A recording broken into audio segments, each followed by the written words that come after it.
what we have to understand is that people are voting when they're choosing to buy your product, because there's always other choices. There's other ways they could be spending that money or spending that time or spending those resources. And so ultimately what they're trying to do is they're choosing between a variety of candidates, and they're going to vote for yours. And so what's going to make them vote for you? Well, it's what value am I going to get in return?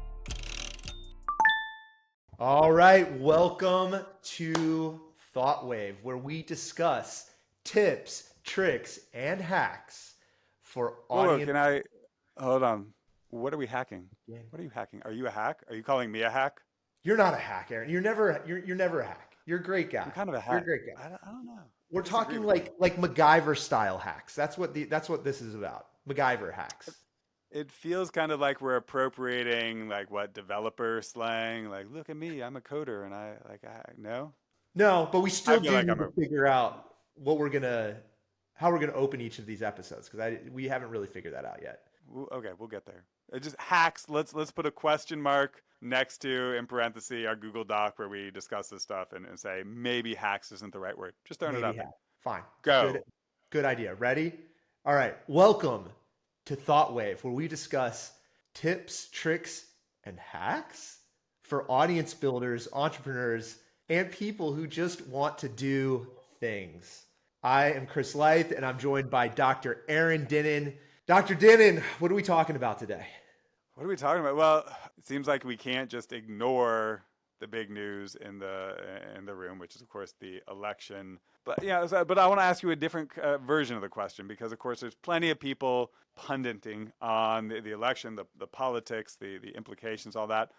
This podcast, what we're trying to do here is we're always thinking like, what is the business angle here? What's the business lesson? And this is what I'm always working on my students. It's like, okay, let's just try to take emotion out of this and say, what is the business lesson in here? And so let me ask you that question. Are there any interesting business lessons that you're kind of taking away? Yeah. So similarly, I am a student of psychology and business as well. And I love to take a look at what parts of the marketing messaging worked.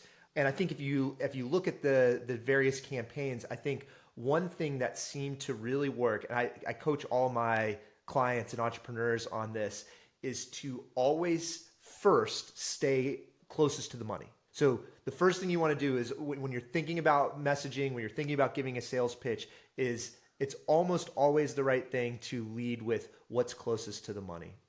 And what does that mean? It means talk to your potential clients, your customers, etc., about how what it is that you're doing is going to make them more money or is going to save them money. So I think that was a big thing in terms of looking at the way that the various campaigns approached their marketing messaging. That, I think the Trump campaign focused, I saw a bunch of signs as I was driving down the road, and it was like, I can't even remember exactly what it said, but it's something along like Trump more money, Kamala less money, or something like that was like the sign that they had put in the yard. And it was very specific to how they wanted their constituents to think about the choice that they were getting ready to make. It's a really interesting framing, because and without trying to weigh in a kind of a ethical or moral sense on it, it's just, there's kind of two choices. I'm going to do something that's going to generate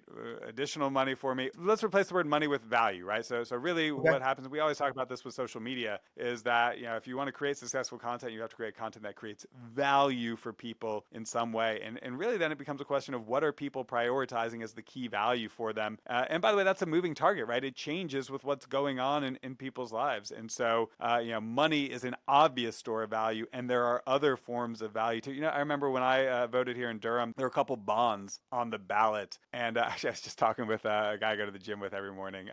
He's a better human being than me, because what happened is the bond was written on the ballot. So one was for better parks in Durham. We don't have very great parks. As a parent, I could say we need some better parks, and then better roads, sidewalks, and things like that. And which we probably need as well. And what I noticed is it said on there, like, here's what the bond is for. And it was the estimated cost per $100,000 of property value that you have. And my first response into that, when I saw that, was I calculated in my head, I'm like, okay, so this is going to cost me an extra blah, blah, blah a year. I did the math. Here's what my property value is. Here's what that Wow. got. Okay, that's what's going to cost me a year. And, and it was like, it was a good chunk of money. And I was like, okay, so by voting yes, I'm going to take this money out of my pocket. And I voted yes on those bonds because, again, Durham needs better parks and the roads and sidewalks could use some help. So I was like, okay, well, I'm willing to spend that money. I hope other people are willing to spend it too. But fundamentally, right, that's the calculus I think that goes on in people's heads when they're voting. And what we have to understand is that people are voting when they're choosing to buy your product too, right? It's a vote, right? They're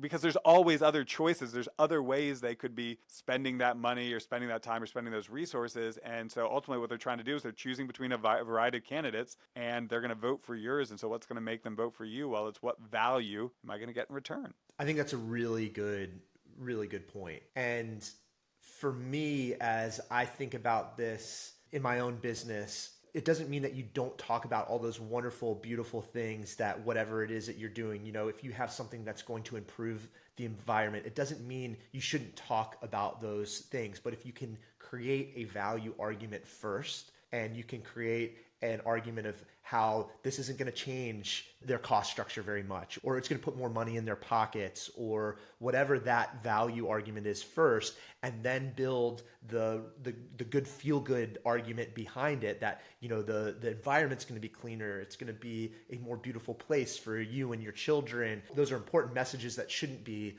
lost, but oftentimes it's nice to be able to check that what's closest to the money box first, and then you can build all the warm and fuzzies around it. And ultimately, in my experience, pursuing messaging like that as an entrepreneur is often the quickest route to, distributing that value, to getting the sale, to making sure that customers are keen on whatever it is you're selling them. What it comes to almost in my mind is money is a universal value. And so it's really easy to anchor around money and get lots of people to engage it, right? If you're never going to get 100% with anything you're selling, but like money is like, I'm going to make you more money. You're going to have more money in your pocket, right? That's something that more people are going to align themselves with. When you start talking about the other values, parks, for example, right? Like, well, I want parks because I have young children and that makes sense for me, but someone whose kids are adults now, and maybe they're like, well, why would I spend money on parks, right? So that value isn't going to be as obvious, but both of us, no matter who we are going to want more money in our pockets. And so it's not that people are superficial or selfish, and that's what we want to get away from right. Ever implying, and not that you were, but I kind of think you think that, but that's another story. I'm just kidding for anyone. Chris is a much nicer person than I am. I'm all about the money, but Awesome. It's important to note that money is this kind of more universal thing, whereas everything else, just about everything else, honestly, I can't think of anything that's more universal positive value than money, right? And so if you want the biggest audience possible, what you're doing by anchoring into money is you're anchoring into this thing that you're sure is going to resonate with more people. So it's just opening up your opportunities, your likelihood of success. Oh, that's really interesting. So what you're saying is is most people don't view acquiring additional wealth as a negative thing. And so it's a relatively safe first tip of the spear thing to build value on as a person, as an individual, because it's going to be much harder to find disagreement with that as a person, as an individual, than it might be with these other more complex issues that are being discussed. Yeah, it's casting a wider net. And, if your net, in the case of an election, is I've got to get the populace of a 350 million person country,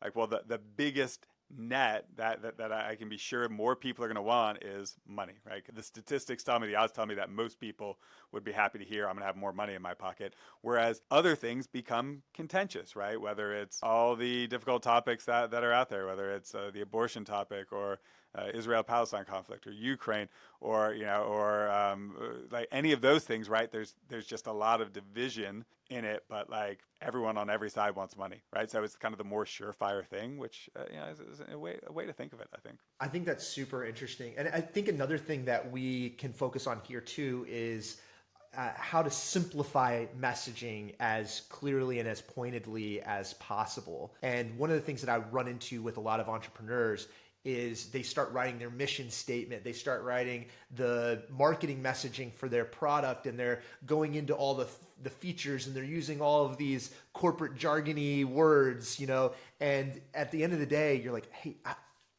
I don't really understand what it is that you do here. Can you help me clarify that? As I was starting my consulting practice, I went through, 6 to 9 months of really trying to figure this out, having conversations with different customers. And ultimately for me, I got my message down to 3 core things where I said, as a consultant, boutique consulting owner, I help you with 3 things. 1, I help you find more leads, close more deals, and scale your sales teams. Okay. This is very clear. And almost everybody has problems with one of those 3 things. And luckily with my experience, I'm able to help with each of those 3 things. But if I made it more convoluted and more difficult, it would be hard to know as I'm talking to people, or as you're talking to people, hey, what actually is it that you do? What problem are you actually solving? So I'd actually challenge our listeners and our entrepreneurs out there to say, how could you actually boil down the problems that you solve into, maybe those 2 to 4 key points of value that you're bringing to your customer, and make it as tangible as possible. I feel like I have all these fireworks going off my head of this makes the election, even as a result, and just elections in general, make more sense to me now. Because think about it, by the way, so you've got a big national election. Well, what's the thing that's going to appeal to the most people nationally? Well, that's going to be money. And so, okay, anchor into that. And then you could take it down to, well, if you're doing a local election, if you're running for mayor of your town, well, that's where, money in your pocket isn't going to be the thing. But then there's probably some sort of anchor point that what does the town need more of? Boil it down to that thing and really just hammer that thing, because that's easy for people to understand, and you're going to get kind of your biggest, broadest swath of people, and ultimately to win an election. But you can never expect to get 100%. That's not the strategy. And so, your strategy is what's going to get me the biggest collection of voters. That's exactly right. And I think, what you got? Oh, no. No, you first. I had a ThoughtWave coming in that was going to totally transform it. Let's, I'm scared. Let's get out of this messy waters. But I actually still want to think about elections, because what it does is it reminds me of something that my first co-founder, Matt, brilliant guy, he always framed it in terms of an election. He said, well, what's the first thing you need to do to win an election? Because what is fundamental number one thing before you can ever possibly win an election? What needs to happen? Tell us. What? I'm dying to know. You got to be on the ballot, right? People, you have to be electable, and everyone always forgets that part. It becomes critical for entrepreneurship too, because in order to for someone to choose your product, you have to be on the ballot, right? You have to be an option for them. And so here's something else I was reading about this week that I guess as we look for the ever incursion of how AI is going to change our lives, looks like ChatGPT, of course, rolled out the kind of the search feature that kind of everyone knew was coming. And of course, there's Perplexity AI, that's basically like a search engine that's just built around AI. But now ChatGPT has got it. And so what does this mean as search changes? And the reason I bring this up is because the way we've always thought about getting on the ballot, one of the key ways to get on the ballot if you have a product is to get into Google search results. And there would be a number of them, and you just had to put yourself on the ballot. But if AI is just going to give you, here's the answer, how the heck do you get on there? How do you get on the ballot? There's only going to be one choice. Wow. I mean, what a great way to frame that conversation. Okay. Because this whole world of SEO and SEM has been our reality. I don't know what you'd know better than I, but since maybe early 2005, I was hired as an SEO copywriter. Okay, there you go. So as at least as early as that, all right? And that has been the way that we have been competing, or businesses have been competing online. So they've been writing blogs and writing all these content and trying to get their ranking to be as high as they can on Google. And there's, probably hundreds of millions of dollars of businesses in the world that are focused on helping companies do that thing. And so now we're getting into this situation where literally right before this conversation, we were trying to figure out what was going on with your camera. And I'm like, hey, stop asking Google for this. Go ask this, thing called Perplexity for this. And what's great about Perplexity is it spits out step-by-step instructions to fix whatever problem it is that you're trying to solve. And there is no search results. It does, put citations. Sometimes those citations are helpful, sometimes they're not. I don't know if you've ever clicked on any of the citations on Perplexity. So, I'm still it's using definitely Google. I'm a dinosaur. I'm a dinosaur. there. Okay, fair. Yeah, yeah. I'm the innovative one here, and so and I just got an iPhone, so get out of here. But at any rate, like you're right about this, and so the question is, what are entrepreneurs going to do in order to compete in this world where the largest portal to getting a question answered is shifting and changing in such a quick and dramatic way that SEO may no longer be the answer. Showing up in search may no longer be the answer. So what do you think, what is that thing that our audience and our entrepreneurs are going to need to do to stay ahead of the curve? It's weird that my first thought was like, oh, maybe we are hackers. My first thought was, how do you hack it so that the AI decides that yours is the answer? That, I mean, I guess that's the big win, right? If the AI says yours is the solution, then you've won. So are we gonna start having AEO, AI, or no? I guess a search. So it would be AIO, artificial intelligence optimization. That's new industry. I've coined it first here. AIO industry. Okay, so Aaron, I think what you're saying is really interesting here because what you're essentially talking about is this like AI optimization situation. However, if AI is actually using search engine results to determine what it gives to you and which websites it cites, SEO potentially could still be underlying the results that AI is giving you because we don't know, are they going to the thousands of pages that have the information, digesting it and giving you the best answer? The answer to that is probably no, because that would take so much time and so much compute power to handle. Maybe they're going to the first top 3 results on Google and then presenting you a digest of what it learned at those 3 different pages. So if that's the case, SEO still may be underlying the results. That's so we'll call it AIO. So we're gonna say AIO is like the next generation of SEO, which is you're basically optimizing your web pages for the search results, which I think I think that the more important point here is like that seems like a pain, and there's only gonna be one winner. So honestly, for me, then it comes back to I'm always thinking about, which is audience building. It's the currency and the value of having big audience. If you have audience, then that's how you introduce products. It's why television is struggling so much, is they don't have audience anymore. And social media, creators, influencers, podcasters have enormous audiences. And by the way, it's not even like close, right? It's a scenario where the most watched show on so the Today Show gets about 3 million viewers a day. Okay, 3 million, which sounds like a lot until you remember that who's the Spotify guy? I've just ranked the biggest, Joe Rogan. Joe Rogan, yeah. I think the podcast he did with Trump had about 30 million listeners. So like that's an order of magnitude more audience to be able to reach. There's this TikToker that I'm fascinated by. He's this young looking kid. He's maybe not that young, but he's News Daddy is what he calls himself, the #1 news channel on TikTok. And if you haven't looked up News Daddy, go look up News Daddy. He gives these little snippets of news, but he has like 13 million followers on TikTok and more on YouTube and elsewhere. Think about how much bigger that is than CNN, right? It's just this kid. And I realize he's not just a kid. I realize he's probably got a whole team around him, but he's so much bigger than CNN. So audience is the way to get around this, this kind of AI world where the AI is just going to give you one answer, I guess. That is a very interesting point. What you're calling attention to is like one thing is this advent of AI and how we're going to be using it for search and to be findable and to get ourselves like on the, I'm using air quotes here, on the ballot. The other thing that you're bringing up is, as a counter to that, all of our listeners here have an opportunity to say, all right, well, how am I actually going to start building an audience? How am I going to start going through and building video around the types of things that I want to discuss, the types of value that I want to bring to the world so that there are more ears? And what I like about that is you are more likely to own that audience over time. Because one thing that's scary, and I know a lot of people's businesses have been ruined by slight changes in algorithms with Google and other search engines. Whereas when you've got a audience, you've got a video, you're putting out this video content over time, there's this process that you have to go through of harvesting that audience.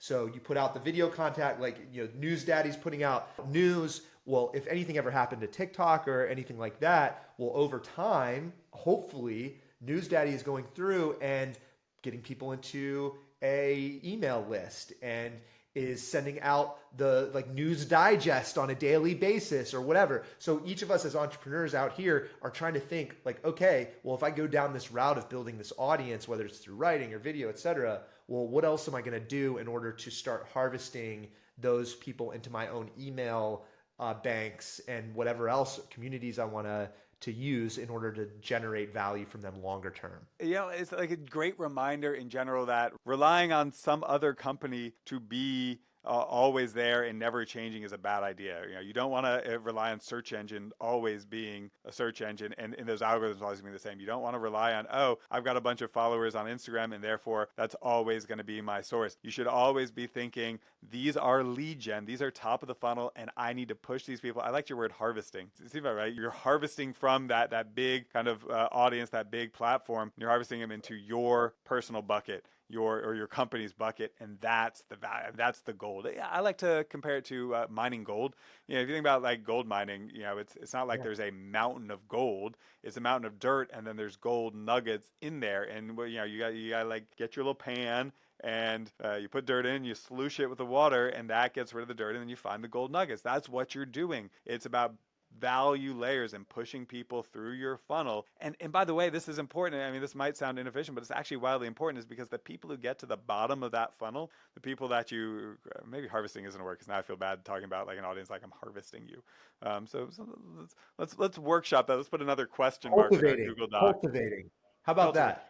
Okay. Nurturing. We should coin that one. No one's ever used nurturing to describe how to deal with a funnel, right? Yeah, never. No one has never. ever. Yeah. Copyright Aaron Dinin. Yeah. We're gonna nurture them, but always thinking, oh, now I lost my train of thought. But so I'm gonna get them, and those people that I get to the bottom of that funnel, like those are the people that I can create real value for, that I can sell to. And again, I want to use that word sell loosely. Those are the people who you can really make a meaningful impact in terms of the value that you deliver for them. So always be thinking, how do I shake out, how do I mine the gold, how do I get to those gold nuggets? I think that's awesome. There's another thought wave that's coming in because like as you're doing this, the ability to capture those moments. When I say to capture those moments, I really mean like to capture the content, to capture the stuff that you're going to use to build value online and build an audience. You were showing me these Ray-Bans that you got the other day. I think there's some news relevant to this around Apple. Like, can you fill us in on like why you're wearing these nerdy glasses with cameras in them right now, and and what's going on in addition? You look really creepy. Thank you for this. Do I look smarter? I feel like I look smarter. You do actually look a little reflections. I do look smarter. The reflections of everything are in here. These, I'm in love with these glasses. I'll tell you one thing about the Meta. If you are listening, and I'm sure you are, because you're always listening, I just assume. Meta, if you're listening, these things have destroyed my phone because like there's something buggy in your software, and so now anytime I like put these on, my phone crashes for a good like 5 minutes until it like figures it out. Anyway, they're just filing a complaint. But otherwise, these things are awesome because there's so much like wearable tech. We've been trying to do wearable glasses for a while now. And the problem is they look goofy and you feel like awkward wearing them. But like I actually don't mind wearing these around because I had Ray-Ban sunglasses forever. These look just like them. These are the transition lenses, Chris. Oh, fancy. So they go dark. They go dark when I go outside, so they become sunglasses. So they're just my sunglasses, and very few people like even notice that there's little cameras. And the ones that do usually are like, "Oh, that's cool," because they look like normal glasses. That's the exciting thing about this. This is the thing that gives me hope. I think people are way underselling this. So it's pretty clear. Apple just announced that they're going to try to get into this wearable glasses space, and their headset was kind of a dud. Really cool, but just impractical. But they're going to take what they learned from that, and I guarantee the next iWatch is going to be the Apple glasses, and it's going to be the thing that pushes wearable glasses over the edge, because that's what Apple does, right? They go into a nascent market. Everyone used to think smartwatches were goofy and creepy, and now they're everywhere, and it's because Apple got into them. And everyone used to think tablets were weird, no one used them, and now Apple got into them, and so they're going to do that with glasses. And when they do, mark my words, they're really valuable. And these things have actually been pretty cool, right? Like having a camera just up there, and all I have to do is say, "Hey Meta, take a picture," and it just snaps a picture. It gives me a much better opportunity to document what's going on in the world and what's going on in my life, and then to put that stuff into the world. Wow. So what do you think, like for me, it's just hard for me to grasp, like wearing these, attached glasses around everywhere and like capturing things. Like, why do you think they're going to be a big deal? And what do you think Apple's strategy is going to be to bring these into more of a common device? What do you think? So actually, it's got it has Meta's AI built into it, and so you can just say, "Hey, Meta," and ask it a question, and what it does, so it's not augmented reality, so you can't see anything on the lenses, so it's just kind of voice prompts. But here's the thing I'm really excited about is I'm going to be wearing these things around, and it's going to, I'm going to look at you, and it's just going to say your name, and just to know your name, like always remember names. I can't wait for that. It's going to be a salesman's best friend. But with the voice version of the prompts, I can walk around and you can say, "Hey, Meta, look and tell me what that is." And it'll take a quick picture, it'll send it to the cloud, it'll process it, and it'll tell you what it is. And it does it like surprisingly well. Like, I just walked through a parking lot. "Hey, Meta, look and tell me what kind of car that is." Like, "That's a 2018 Nissan Altima." I'm like, "Oh, cool." Like, "Hey, Meta, where can I buy one of those?" "Oh, you can buy one." It just kind of does it. And so it's not perfect by any means. It drops it, it doesn't always get it right, but you can see where things are going. And so, this is just something I want to put on like people's radars, because this is going to be here and much more common. I would say within the next 2 to 3 years. Get ready. Apple comes into the space. We start getting augmented reality. AI starts to get quicker, faster. Like, we're going to start to see wearable glasses. I think that's going to be a new interface into the world that is going to be dramatically impactful. So, if we want to talk about like what to look towards in the future, and again, as we talked about before, like a great way of capturing content, reaching people, getting in front of people. Like, skate to where the puck is going, right? Wayne Gretzky. Don't worry about what's happening now. Worry about where the puck is going, and I'm telling you, 3 years from now, come back. I'm going to be right. I'm going to be right. I'm going to be right. That's the future. See, I don't think I'd want glasses. Like, I'd want like a pin or something like that where I could do the same thing, but it's just boop, like right there. Because I don't want to put things on my face. It's annoying. It feels funny. I don't need glasses right now. I'm lucky, very lucky to not have to need that. But yeah, I think the form factor is going to have to evolve along with it. There are a lot of people who wear glasses in this world, Chris. There are.